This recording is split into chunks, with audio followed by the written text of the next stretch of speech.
Living first நாங்களுடைய Lakshmi நீங்கள் பார்த்துட்டு 0%. ஹே, இந்த ட்ராக் செம்மையாக கொண்டு வந்துட்டாங்களே. ஸோ உண்மையுமே ரொம்ப சூப்பரான விஷயம். எங்கடா 2 லட்சம் இப்படி ஈஸியாக போயிடுச்சு அப்படின்னு நான் நினச்சிட்டு இருந்தேன்.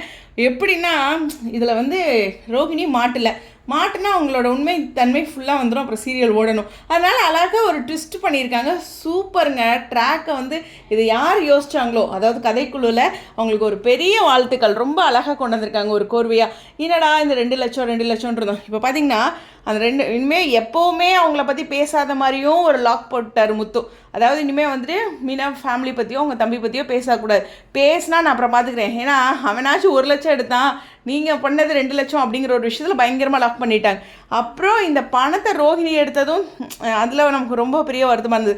அது மட்டும் இல்லை, முத்து மீனாவும் இது ஒரு 5 லட்சம் செலவு பண்ணியிருக்காங்கன்னு இருக்குது. அட்லீஸ்ட் 2 லட்சமாச்சும் வரும்போது அவங்களுடைய ஒரு கடன் குறையுது அப்படிங்கிறது தான் செம்மையாக இருக்குது. இதில் ரோஹிணி இன்னொரு விஷயம் மாட்டிக்கிறாங்க. இந்த பணத்தை ரோஹிணி தான் 2 லட்சம் மறுபடியும் கொடுக்க போகிறாங்க. அதில் அவங்க அப்பாவுக்கு பார்க்கணும் அப்படின்ட்டு மலேசியாவுக்கே ஃப்ளைட்டு டிக்கெட் புக் பண்ணுப்பா அப்படின்ட்டு இந்த இடத்துல விஜய் ஒரு அதிரடி சொல்கிறாங்க. இல்லை இப்போ இதுக்கு ஆட்டோமேட்டிக்காக என்ன பண்ணுவாங்கன்னா இந்த 2 லட்சத்தை ரோஹிணி நான் ரெடி பண்ணி தரேன் அப்படிங்கிற ஒரு விஷயத்துக்கு வந்துடுவாங்க. ஏன்னா மலேசியா லெவலுக்கு போகிறனால அப்படின்ட்டு. ஸோ மனோஜும் இந்த இடத்துல ஒன்றும் பெரிய சப்போர்ட் பண்ண போகிறதில்ல. இதை ஃபுல்லாக வந்து ரோஹிணியே தனியாக கவனிக்கிறதுன்ட்டு அழகாக டெஸ்ட் பண்ணியிருக்காங்க. எனக்கு உண்மையாகவே சொல்கிறேன், பார்வதி அவங்களுக்கு மேலே ஒரு பெரிய மதிப்பு மரியாதை. அதாவது நம்ம ஃப்ரெண்டு நம்மளை மாதிரியே இருக்கணுங்கிறது இல்லைங்க.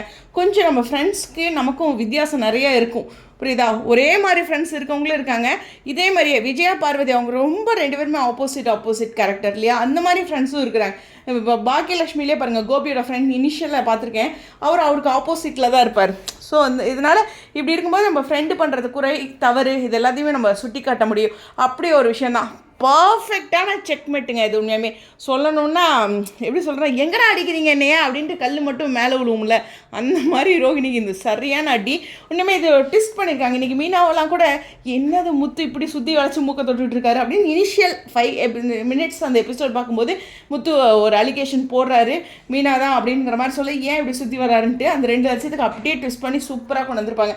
நிச்சயமாக நான் இதை வந்து அந்த கதையை எழுதினவங்களையும் இந்த ரிலேட்டடாக ரைட்டரையும் நிச்சயமாக பாராட்டி ஆகணும். ஆஃப்கோர்ஸ் ஆக்டிங் சூப்பராக எப்போதும் போல் முத்து மீனா அண்டு விஜயாவுமே அந்த ரோலில் நல்லா பண்ணியிருப்பாங்க. ஸோ ரொம்ப பியூட்டிஃபுல்லான எபிசோட், எனக்கு ரொம்ப பிடிச்சிருந்தது. இப்போ 2 லட்சம் பழையபடி ரோஹிணியே கொடுக்கணும். இதில் சம்மந்தமே இல்லாமல் ரோஹிணிக்கு 2 லட்சம் போனது தான் மிச்சம். கரெக்டு தானே? அப்படி ஒரு விஷயம் தான் நடந்திருக்கு. எனக்கோ ஒரு நாள் சிக்கும் மாட்டும் அப்படிங்கிற மாதிரி இருக்கிற சத்யாவுடைய விஷயமும் வெளியில் வந்துருச்சு. ஸோ ஓவராலாக ஒரு பியூட்டிஃபுல்லான ஒரு எண்டு கொடுத்துருக்காங்க. இந்த என்ட்ரி சூப்பராக இருக்குது. இந்த ட்ராக்கோட முடிவு தெரிஞ்சிடுச்சு. பழையபடி ரோஹிணி இதை சமாளிக்கணும் அப்படிங்கிற ஒரு விஷயம் தான். ஆனால் ரோஹிணி என்னங்க இப்படி தான் மாட்டிகிட்டு இருக்காங்கன்னா அப்புறம் அவங்க பொசுக்குன்னு மாட்டிட்டாங்கன்னு வச்சுங்களேன், சீரியல் இல்லாமல் போய்டும். எனக்கு தெரிஞ்சு இந்த ட்ராக் சூப்பராக இருந்துச்சு. நிச்சயமாக டீமை பாராட்டணும். உங்களுடைய கருத்துக்கா ஸ்டேடியோன்.